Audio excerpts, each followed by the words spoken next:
ক্রমেই ভারতের ঘাড়ের সামনে নিঃশ্বাস ফেলছে চীন। উত্তরে অরুণাচল প্রদেশ সীমান্তে ক্রমশ তৎপরতা বাড়াচ্ছে লাল ফৌজ। একই সঙ্গে ভারত মহাসাগরীয় অঞ্চলে ক্রমশ অনুপ্রবেশ ঘটছে চীনা নৌসেনার। বিশেষ করে চীনা নৌবাহিনীর অত্যাধুনিক মানের সাবমেরিনের গতিবিধি চিন্তার কারণ হয়ে দাঁড়াচ্ছে ভারতীয় নৌবাহিনীর কাছে। তাই তার মোকাবিলায় আমেরিকার কাছ থেকে এক অত্যাধুনিক মানের সামরিক সরঞ্জাম কিনতে চলেছে ভারত, যার নাম হাই অল্টিটিউড সানাবয়ে। ভারত মহাসাগরে চীনা সাবমেরিন প্রবেশ করলেই তার গতিবিধি জানিয়ে দেবে এই যন্ত্র।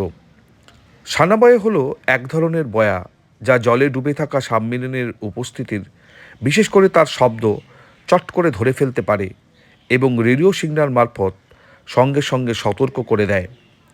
আমেরিকার কাছ থেকে ভারত যে হাই অল্টিটিউড সানাবয়ে কিনতে চলেছে সেগুলো আকাশ থেকে সামরিক বিমান, হেলিকপ্টার অথবা ড্রোন থেকে সমুদ্রে নিক্ষেপ করা সম্ভব। সমর বিশেষজ্ঞদের অনেকেরই বক্তব্য, এই সানাবয়ে সার্বিকভাবেই ভারতীয় নৌসেনার শক্তি অনেকটাই বাড়িয়ে দেবে। সাম্প্রতিককালে ভারত মহাসাগরের পূর্ব দিকে চীনা সাবমেরিনের ঘন ঘন উপস্থিতি এবং প্রশান্ত মহাসাগর ও ভারত মহাসাগরের সংযোগকারী মালাক্কা প্রণালীর দিকে চীনা সাবমেরিনের ক্রমশ এগোতে থাকা চিন্তায় ফেলছে ভারতকে।